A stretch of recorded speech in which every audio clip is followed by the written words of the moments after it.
میں تمہارے درمیان دو گراں قدر چیزیں چھوڑے جا رہا ہوں، ایک اہل بیت قرآن کتاب خدا، اور دوسرے میرے عطرت میرے اہل بیت، ان دونوں کے دامن سے متمسک رہنا، یہ تمہیں حوض کوثر تک لے جانے والے ہیں۔ آج مسلمانوں کی اسی بنیاد پر بحث کر سکتا ہے، اسے کرنے کا حق ہے۔ اگر کوئی بحث امامت اور بحث خلافت کو پیش کرتا ہے تو یہ اسی طریقے سے جیسے بحث توحید کو پیش کرتا ہے، بحث نبوت کو پیش کرتا ہے۔ آج ضرورت ہے اس لیے کہ پیغمبر نے فرمایا ہے کہ من مات ولم یعرف امام زمانہ مات میتۃ جاہلیہ، اگر کوئی اپنے زمانے کے امام کی معرفت کے بغیر دنیا سے چلا جائے تو وہ جاہلیت کی موت مرتا ہے، یہودیت کی موت مرتا ہے۔ آج مسلمانوں کو اس زمانے میں بحث کرنے کا حق ہے اس حدیث کی بنیاد پر کہ زمانے کے امام کی اگر بیعت کی جائے تو کس امام کی بیعت کی جائے، وہ کون سا خلیفہ ہو سکتا ہے جس کی بیعت میں زندگی گزاریں اور جس کی بیعت کر کے دین کے احکام کے اوپر عمل کریں۔ آیا ضرورت ہے یا نہیں ہے مسلمانوں کو بحث کرنے کی؟ زمانے کے امام کے سلسلے بحث کرے، کون امام زمانہ ہو سکتا ہے، کون خلیفہ وقت ہو سکتا ہے۔ یہ بحث حدیث پیغمبر کی روشنی میں بھی، قرآن کی روشنی میں اور عقل کی روشنی میں ہمیں اجازت دیتی ہے کہ ہمیں چاہیے کہ زمانے کے امام کے سلسلے میں، زمانے کے خلیفہ کے سلسلے میں تحقیق کرے، جستجو کرے، بحث کرے، مگر دلیل کے ساتھ۔ اختلافی بحثوں کو برائے اختلاف بحث نہیں کرنا چاہیے، جس میں مختلف نظریات پائے جاتے ہیں ان کے بارے میں گفتگو ہو سکتی ہے، مگر مختلف متضاد رائے کے ٹکراؤ کی وجہ سے نہیں ہے، ٹکراؤ کی خاطر نہیں، بلکہ ان میں سے جو بہترین باتیں ہیں ان کا انتخاب کیا جائے، اس لیے بحث کی جائے کہ آج واقعی کون خلیفہ وقت ہو سکتا ہے، کون خلیفہ زمان ہو سکتا ہے، جس کی بیعت ضروری ہے اور جس کی رہنمائی میں دین کے اوپر عمل کرنا ضروری ہے۔ اللہ نے کسی زمانے کو ہادی کے وجود سے خالی نہیں رکھا ہے۔ اللہ قرآن میں فرماتا ہے اور پیغمبر نے حدیث میں فرمایا، زمین حجت خدا سے خالی نہیں رہ سکتی، اور جب حجت خدا سے خالی نہیں رہ سکتی ہے اور زمین پر ایک ہادی اور رہنما ہے تو پھر یہ بحث ہوگی، اور ہوگی ضرور کہ کون ہادی ہے اور وہ کون رہنما ہے کہ جس کی رہنمائی میں ہم سعادت مند زندگی بسر کر سکتے ہیں۔ ورنہ اگر یہ مسائل پیدا ہوتے تو خود حضور اکرم نے جس وقت یہ اعلان فرمایا تھا انی تارک فیکم ثقلین، کتاب اللہ و عطرتی و اہل بیتی، ایک اللہ کی کتاب اور دوسرے میری عطرت میرے اہل بیت تمہارے درمیان چھوڑے جا رہا ہوں۔ جس وقت حضور اکرم نے یہ ارشاد فرمایا تھا، یا جس وقت پیغمبر اسلام نے اپنے بعد وصی کا اعلان فرمایا، جس وقت پیغمبر اسلام نے اپنے بعد اپنے جانشین کا اعلان فرمایا، جس وقت پیغمبر اسلام نے اپنی زندگی میں غدیر خم کے میدان میں امیر المومنین اسلام کو اٹھا کر کے بلند کر کے سب کے سامنے اعلان فرمایا کہ الا من کنت مولا، یاد رکھو جس کا میں مولا ہوں، اس کے یہ علی مولا ہے، جب آپ نے اعلان فرمایا تھا ان تمام مقامات پر، تو آیا اس وقت احتمال اختلاف تھا یا نہیں تھا؟ اس وقت بھی احتمال اختلاف تھا، لیکن کیا بھی اختلاف کے پیدا ہونے کے خوف کی بنا پر پیغمبر اپنے جانشین کا اعلان نہ کرتے؟ جبکہ یقین تھا پیغمبر اسلام کو، علم تھا کہ علی کی امامت مولائے کائنات کی خلافت کو پیش کرنے کی صورت میں قریش میں بھی اختلاف ہوگا، قبیلے میں اختلاف ہوگا، مدینے میں اختلاف ہوگا، مکہ میں اختلاف ہوگا، مہاجرین میں اختلاف ہوگا، انصار میں بھی اختلاف ہوگا، مگر کیا اختلاف ہوگا تو کیا امیر المومنین اسلام کی امامت کو نہ پیش کرتے صرف اس لیے کہ اختلاف پیدا ہوگا؟ آج جو مسلمان یہ کہتا ہے کہ بحث امامت میں اختلاف پیدا ہونے کا احتمال ہے اور مسلمانوں کے درمیان جو وہ انتشار پیدا ہونے کا خطرہ ہے، لہٰذا یہ بحث نہ کی جائے۔ تو یہ سب سے پہلے سوال حضور اکرم سے کرنا چاہیے تھا کہ جب 1.25 لاکھ کے مجمع میں ایسے منافقین موجود تھے جن کی نشاندہی خود حضور اکرم کر دینا چاہتے تھے، جانتے تھے، اور آپ نے فرما دیا تھا میں جانتا ہوں کہ اس مجمع میں کتنے منافقین ہیں، اگر میں چاہوں تو ان کا نام بتا دوں، اگر میں چاہوں تو ان کا پتہ بتا دوں، اگر میں چاہوں تو ان کی نشاندہی کر دوں، مگر نہیں، اللہ نے ان کے راز کو پوشیدہ کرنے کا حکم دیا ہے مجھے، لہذا میں یہ کام نہیں کروں گا۔ مگر آپ جانتے تھے، اور اس کا اعلان تو خود آپ نے کہہ دیا تھا جناب جبریل سے کہ مجھے خوف ہے اس بات کا کہ جب تک مجھے خوف ہے اس بات کا کہ اگر میں اعلان ولایت کروں گا تو لوگ میری باتوں پر جو ہے وہ اختلاف کریں گے، مجھے خوف ہے اس بات کا کہ میری بات نہیں مانیں گے۔ لیکن جب خدا کی طرف سے جبریل نے یہ ضمانت دے دی کہ آپ کو لوگوں کے شر سے محفوظ کرنے والا ہے، لہذا اعلان فرمائیے، تو حضور اکرم نے یہ اعلان کرنے کے لیے کہ دیکھو میں جو اعلان ولایت کر رہا ہوں کسی خوف کی بنا پر نہیں ہے، بلکہ اس بنیاد پر کر رہا ہوں کہ یاد رکھو اگر کوئی خلافت اور امامت امیر المومنین کے بارے میں اختلاف کرے گا، اور اگر کوئی ایسا جھگڑا یا کوئی ایسی چیز رونما ہوتی ہے کہ جس سے نقصان پہنچنے والا ہو سکتا ہے، تو یاد رکھو ایسی صورت میں خدا حفاظت کرنے والا ہے۔ یعنی پیغمبر یہ بتا دینا چاہتے تم جس دور میں بھی بحث امامت کرو گے اور بحث امامت کی شکل میں اگر اختلاف رونما ہوگا تو اس کی برکت سے خدا تمہاری حفاظت کرنے والا ہے، لہذا اختلاف کی بنیاد پر یا اختلاف کے احتمال کی بنیاد پر بحث خلافت کو چھوڑ نہ دینا۔ ایک صلوات پڑھ دیجئے محمد وآل محمد۔ اللہم صلی علی محمد وآل محمد وعجل فرجہ۔ پیغمبر اسلام نے اس کے باوجود اعلان فرمایا، اور اس کے بعد دیکھیں کتنے اختلافات رونما ہوئے۔ ابتدا ہی میں حضور اکرم جانتے تھے، مگر جاننے کے باوجود آپ نے یہ اعلان فرمایا اور آپ نے یہ لوگوں کو بتا دیا کہ دیکھو یہ حقیقت وہ حقیقت ہے کہ جس سے رخ نہیں موڑا جا سکتا ہے، اور نہ ہی اس کے سلسلے میں کسی طرح کو کوئی جو وہ سستی دکھائی جا سکتی ہے۔ آپ نے اور خود مولا کائنات کے زمانے میں آپ دیکھ لیجئے حضور اکرم کے بعد جب آپ کو ظاہری خلافت ملی تو اس وقت بھی یہی صورتحال ہوئی ہے کہ اگر آپ صرف اختلاف کی شکل میں جو ہے وہ آپ بیٹھ جاتے اور لوگ جو ہے وہ آپ کے سلسلے میں یا اس سلسلے میں جو لوگ بھی جو اختلاف کرنے والے تھے انہی کو مد نظر رکھتے اور اپنے وظیفے کو انجام نہ دیتے، تو پھر آپ جو ہے وہ ایک گوشے میں کنارہ کشی آخر تک اختیار کیے رہتے۔ لیکن جب تک مصلحت پروردگار تھی اور جب تک دین کی حفاظت اس طریقے سے ہو سکتی تھی آپ نے دین کی حفاظت کی، لیکن جب آپ کے پاس ظاہری طور سے خلافت آئی ہے اور لوگ آمادہ ہوئے آپ کے لیے، تو اب آپ نے بھی جو ہے وہ قبول کیا ان کی ظاہری خلافت کو بھی، اور آپ نے جس وقت شروع کیا کام تو اس وقت کتنے ایسے نامساعد حالات تھے جن کی بنیاد پر اگر کہا جائے کہ مولا کائنات نے اگر ان کو نہ انجام دیا ہوتا تو آپ کی حکومت کے بہت سے افراد ہوتے کہ جو نکل کے چلے گئے تھے اور آپ سے جنگ کرنے کے لیے آئے تھے، وہ سب نہ جاتے اور آپ ہی کے پاس رہتے۔ آیا مولا کائنات چاہتے تو یہ کام کر سکتے تھے یا نہیں کر سکتے تھے؟ ابتدائی حکومت میں جو لوگ آپ کی حکومت سے ناراض تھا، آپ جو ہے وہ ان کو وہ عہدہ دے دیتے، وہ منصب دے دیتے جس کی بنیاد پر جو ہے وہ اس سے خوش رہتے اور مولا کی مخالفت نہ کرتے۔ یا یہ کہ جو شام کی حکومت چاہ رہی تھی اور امیر شام کو جو منشا تھا کہ اس کو اس کے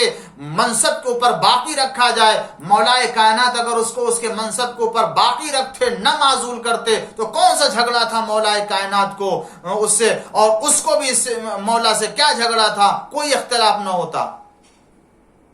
لیکن مولا نے اپنی حکومت میں آ کر کے اعلان کر دیا تھا کہ امیر شام جیسے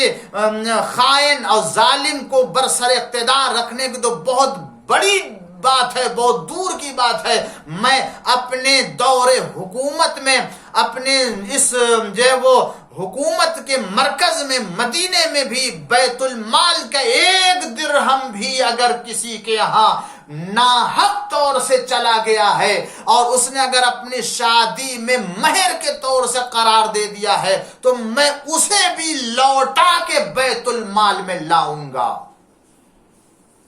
اگر یہ اعلان نہ فرماتے اور یہ اقدام نہ کرتے تو کیا کوئی آپ کو مخالف ہو سکتا تھا؟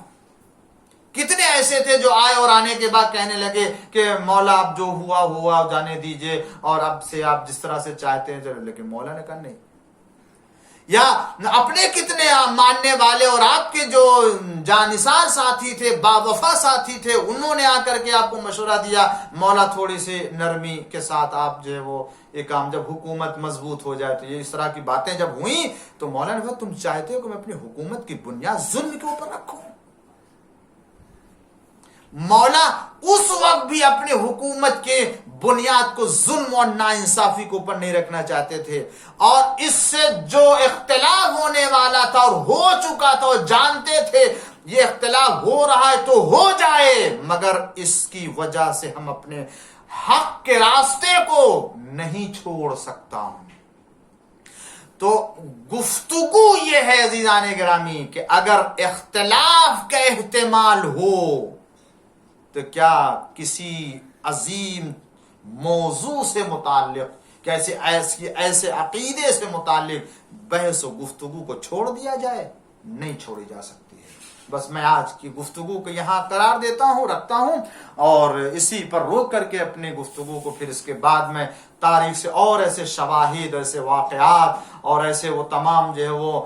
پس منظر تاریخ کے پیش کروں گا جس سے اندازہ ہوگا کہ ہر زمانے میں اور ہر وقت امامت اور خلافت کی بحث و گفتگو ہوتی رہی ہے، ہر دور میں، ہر زمان میں، اور ہر جو ہے وہ تمام حالات میں بھی۔ ایسا نہیں کہ وہ حالات مخصوص رہے ہوں جن حالات میں بحث امامت ہوتی رہی ہو، نہیں، ہر زمانے میں اور تمام حالات میں اور ہر شرائط میں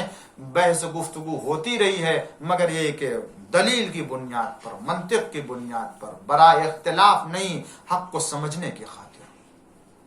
اور اسی لیے آپ دیکھیں ائمہ معصومین علیہ السلام نے اسی امامت کو سمجھانے کے لیے لوگوں سے گفتگو کرتے تھے، بحث کرتے تھے، دلیلیں مانگتے تھے، آپ دلیل دیتے تھے،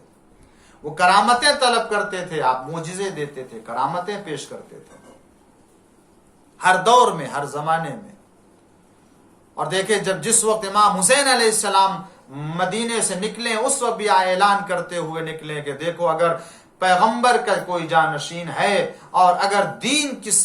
کسی سے لیا جا سکتا ہے تو اس زمانے میں سوائے پیغمبر کے خاندان کے اور میرے سوائے، یعنی ہم اہل بیت کے علاوہ کوئی نہیں کہ جس سے دین حاصل کیا جا سکے۔ اور آپ نے پھر اہل بیت کا تعارف کرایا اور بتایا کہ دیکھو اگر دین سیکھا جا سکتا ہے تو سوائے ہم اہل بیت کے کسی اور سے نہیں۔ یزید جو فاسق فاجر اپنے کو خلیفہ کہتا ہے اور لوگوں نے اسے بٹھا دیا ہے زبردستی مسند کے اوپر، یہ کسی بھی لائق نہیں ہے کہ اس سے دین لیا جا سکے یا دین کا ذمہ دار بن سکے۔ حسین ابن علی نے اپنی جان قربان کر دی اسی حقیقت کو اعلان کرنے کے لیے۔ امام حسین نے اپنے آپ کو قربان کر دیا اس امامت کو پیش کرنے کے لیے اور اس خلافت کو لوگوں کے سامنے واضح کرنے کے لیے۔ ورنہ جس کو اگر یہ حق نہ ہوتا کہ اپنے کو دین کا ذمہ دار کے عنوان سے پیش، وہ کیسے اپنے جان کو قربان کر سکتا ہے؟ نواسے پیغمبر ہے، وہ جوانان جنت کے سردار ہیں، وہ علی کے لال ہیں، وہ فاطمہ کے لال ہیں، وہ کیسے ہو سکتا ہے کوئی ان تمام مرحلوں کو نظر انداز کرتے ہوئے کربلا میں جا کے اپنی جان قربان کر دے؟ عزادارو، آپ جانتے ہیں یہ خود کربلا کی جنگ یہ خود دو متضاد فکروں کی جنگ ہے اور دو متضاد اور مختلف فکر کی جنگ ہے. ایک طرف یزیدی فکر پائی جاتی ہے اور ایک طرف حسینی فکر پائی جاتی ہے, اور اسی فکر کے ٹکراؤ کا نام ہے کربلا. اور جو حسینی فکر تھی وہ فکر خدا کی طرف لے جا رہی تھی اور یہ فکر حق کی طرف دعوت دے رہی تھی, یہ فکر اہل بیت کے راستے کی طرف دعوت دے رہی تھی. یہ حسینی فکر خدا کی طرف رہنمائی کر رہی تھی, اور یہ جو یزیدی فکر تھی یہ شیطان کی طرف رہنمائی کر رہی تھی, یہ ظلم کی طرف رہنمائی کر رہی تھی, یہ خدا کے حکم کی مخالفت کرنے کی طرف رہنمائی کر رہی تھی. حسین نے فرمایا میں اللہ کا نمائندہ ہوں, میں حجت خدا ہوں, لہذا میں اپنی جان قربان کر دوں گا مگر خدا کے دین کو بچاؤں گا, خدا کے دین کو قربان نہیں ہونے دوں گا. اور یہی ہوا ارباب عزا. حسین اپنے 72 ساتھیوں کے ساتھ کربلا میں شہید کر دیے گئے اور حسین آواز دے رہے دیکھو میں نے خدا کے دین کے لیے قربانی دی ہے, میرے ساتھیوں نے خدا کے دین کے لیے قربانی دی, تو یہ دین ہمیشہ پائندہ رہے گا, یہ دین ہمیشہ زندہ رہے گا. میرا خون دین میں پایا جاتا ہے, اب کوئی دین کو نابود نہیں کر سکتا. یہی تو وجہ شہادت حسین کے بعد بھی اے ارباب عزا یہ اہل حرم کا لٹا ہوا قافلہ جہاں بھی جاتا تھا دین خدا کی طرف رہنمائی کرتا جاتا تھا. حسین کا کٹا ہوا سر چاہے وہ نوک نیزہ پر ہو, چاہے وہ تشت طلح میں ہو, چاہے دربار یزید میں ہو, چاہے دربار ابن زیاد میں ہو, ہر جگہ حسین کا کٹا ہوا سر دعوت خدا دے رہا ہے اور خدا کی طرف رہنمائی کر رہا ہے. عزادارو یہ ایام و ایام ہے جاہل حرم کو اسیر کر کے شام میں وارد کیا گیا ہے. سید سجاد فرماتے ہیں, خود امام باقر فرماتے ہیں کہ میں نے اپنے بابا سے دریافت کیا کہ اے بابا ذرا راہ شام کے سفر کا حالت تو بتائیے, راہ شام میں جو آپ اوپر گزری اسے بتائیے. کہا فرمایا اے بیٹا محمد باقر تم کیا پوچھتے ہو, ارے ہم سب کو اس طرح سے اسیر کر کے ظالموں نے شام میں داخل کیا تھا کہ مجھے ایک برہنہ اونٹ کے اوپر بٹھایا گیا, میرے ہاتھوں کو باندھ دیا گیا, ہمارے ہمراہ بیویوں کو رکھا گیا, میرے سامنے میرے بابا کا کٹا ہوا سرنوں کے نیزہ پہ تھا, ہزاروں لوگوں کا مجمع, چاروں طرف سے تماشائیوں کا ہجوم ہے جو ہمیں تماشا کر رہے تھے, ہمیں دیکھ رہے تھے, اور ہمارے اوپر یہ لوگ جو وہ باتیں کر رہے تھے. کوئی کہہ رہا ہے یہ باغی ہیں, یہ کوئی کہہ رہا تھا کہ یہ فوج یزید نے ان کو شکست دی ہے. اللہ اکبر. امام فرماتے ہیں مجھے اس عالم میں شام میں داخل کیا گیا تھا کہ جیسے غلاموں کو اسیر کر کے,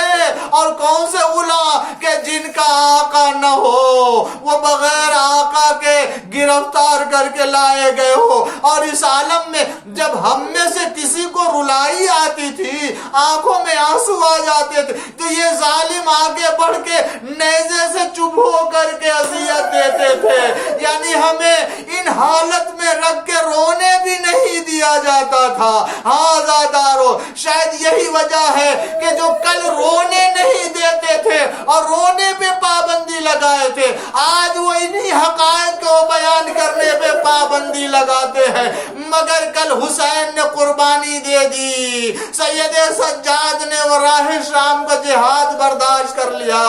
تو اب کوئی نہیں ہے کہ جو حسین کی اس قربانی کو رائے گا کرے. سید سجاد کے جہاد کو ناکام کرے. سیعلمون الذین ینقلبون رضن بقضائہ و تسلیما لامرہ. پروردگارہ بحق الزہرا و ابیہا و بعلہا و بنیہا و السر المستودع فی امام زمانہ کے ظہور میں تعجیل فرما. پالنے والے اس عبادت کو قبول فرما. اے معبود دنیا میں عزادار جہاں بھی بستے ان کی حفاظت فرما. اے اللہ دنیا سے اس بیماری کو جو پھیلی ہوئی ہے اللہ اس بیماری کو ختم فرما. جو بیمار ہو چکے ہیں اللہ ان سب کو شفاء کلی اور عاجل عنایت فرما. پالنے والے ہم سب کے عاقبت کو بخیر فرما. ہم سب کے گناہوں کو معاف فرما.